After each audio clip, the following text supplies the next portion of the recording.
రాష్ట్రంలో TDP Janasena BJP కూటమి భారీ మెజార్టీతో గెలిచి అధికారం చేపట్టింది. జనసేన 21 అసెంబ్లీ స్థానాల్లో పోటీ చేసి అన్ని సీట్లను కైవసం చేసుకుంది. అలాగే 2 పార్లమెంట్ స్థానాల్లో పోటీ చేసి 2 లోక్సభ స్థానాల్లో సత్తా చాటింది.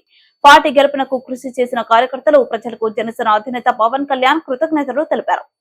ఈ రోజు మంగళగిరిలోని పార్టీ కార్యాలయంలో జనసేన నుంచి ఎన్నికైన ఎమ్మెల్యేలు, ఎంపీలు, ఎమ్మెల్సీకి సన్మాన కార్యక్రమం చేపట్టారు. మరోవైపు డిప్యూటీ సీఎంగా పదవి బాధ్యతలు చేపట్టిన పవన్ కళ్యాణ్ ఆయన శాఖలపై సమీక్షలు నిర్వహిస్తున్నారు. అలాగే గెలిచిన అభ్యర్థులకు ఏ విధంగా ముందుకు వెళ్లాలనే అంశంపై దిశానిర్దేశం చేశారు. రాష్ట్ర ప్రగతి, మానవ వనరుల అభివృద్ధి, పర్యాటకం వంటి ముఖ్యాంశాలను పార్లమెంట్ లో చర్చకు వచ్చేలా ప్రణాళికలు రూపొందించుకోవాలని ఎంపీలకు సూచించారు.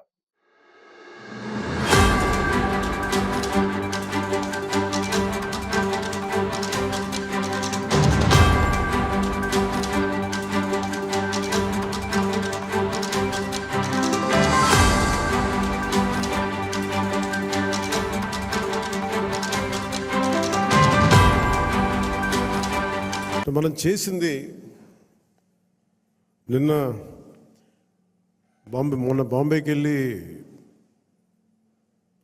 మనం మ్యారేజ్కి వెళ్తే అంబానీ గారి ఇంట్లో పెళ్ళికి వెళ్తే అందరూ కూడా మాట్లాడుతుంది 100% పోటీ చేసిన ప్రతి సీటు మీరు ఎలా గెలిచారు. భారతదేశపు రాజకీయ చరిత్రలో ఇప్పుడు దాకా జరగలేదు. ఇది ఒక కేస్ స్టడీ అయిపోయింది చాలామందికి. చాలా పటిష్టమైన ఉన్నతమైన పొలిటికల్ ఇన్స్టిట్యూషన్స్కి వీటన్నిటికీ ఒక స్టడీ మెటీరియల్ అయిపోయింది. ఎలా సాధ్యపడింది అనేది నేను ఇదే వేదిక పైన ఈరోజు ఒకప్పుడు ఈ వేదిక చాలా పెద్దగా అనిపించేది నాకు. మన సైజు పెరగటం వల్ల, పార్టీ సైజు పెరగటం వల్ల ఈరోజు ఈ వేదిక చాలా చిన్నది అయిపోయింది. ఇదివరకు ఇదే హాల్ చాలా పెద్దగా అనిపించేది.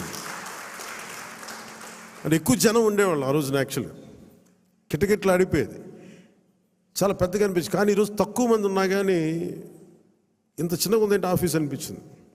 అంటే నాకు అనిపించింది ఏంటంటే మనకు సాధించిన విజయం ఈ ఆఫీస్ కూడా సరిపోవట్లేదు. ఇది ప్రత్యేకంగా మనం సాధించిన విజయం చాలా గొప్ప విజయం. అది ఇదే మనం దెబ్బతిన్న మన పరాజయం కానీ, మనం తిన్న దెబ్బలు కానీ ఇంకెవరన్నా తగిలిండుంటే కనీసం ఒక పక్షం రోజులు కూడా నడిపేవారా అని అనిపిస్తుంది. మీరు చూశారు, ఒక రాష్ట్రానికి ముఖ్యమంత్రిగా చేసిన వ్యక్తి ఓడిపోగానే అసెంబ్లీలు కూడా లేకుండా వెళ్ళిపోయారు.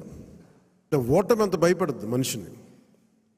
అలాంటిది మనకి ఇంత జనబలం ఉండి ఒక్క సీటు కూడా గెలుచుకోలేని పరిస్థితుల్లో ఏదో ఒకటి వస్తే ఆ వ్యక్తిని వాళ్ళు తీసుకెళ్ళిపోయి అలాంటి పార్టీకి 100% మనం స్ట్రైకింగ్ రేట్తో కొట్టడం చాలా చాలా అద్భుతమైన విషయం. 21 ఒకలా చూస్తే పెద్ద నెంబర్ కాకపోవచ్చు 175లో, కానీ 175 రోజున 164 గెలవడానికి మనం తీసుకున్న ఈ 21 ఒక వెన్నెముగ్గా అయిపోయింది ఈ కూటమి విజయానికి. ఇది మామూలు విజయం కాదు. ఇది బయట మనం సభల్లో ఎక్కువ మనం ఊదరగొట్టుకోలేం, కానీ ఒకసారి మనం సాధించిన విజయం కూడా చెప్పడం చాలా అవసరం. ఇది నా వ్యక్తిగతంగా నేను చాలా సందర్భాలు కొన్ని సినిమాల్లో ఏదైనా చేసినా కానీ, నేను పెద్ద మాట్లాడిన కానీ, ఇది ప్రజలకు సంబంధించిన విజయం కాబట్టి ఒక మార్పు కోరుకుంటే కోట్లాది మంది ప్రజల రోడ్ల మీదకి వస్తారు. మనం చూసాం ఎంత నలిగిపోయామో మనందరం. ఇందాక పెద్దలు మనోహర్ గారు చెప్తున్నట్టుగా రోడ్డు మీదకి రావాలంటే భయపడిన సంవత్సరాలు అవన్నీ. ఒక పోస్ట్ పెట్టాలంటే భయం అందరికీ. ఏదైనా ఒక అభిప్రాయం చెప్పాలంటే భయం.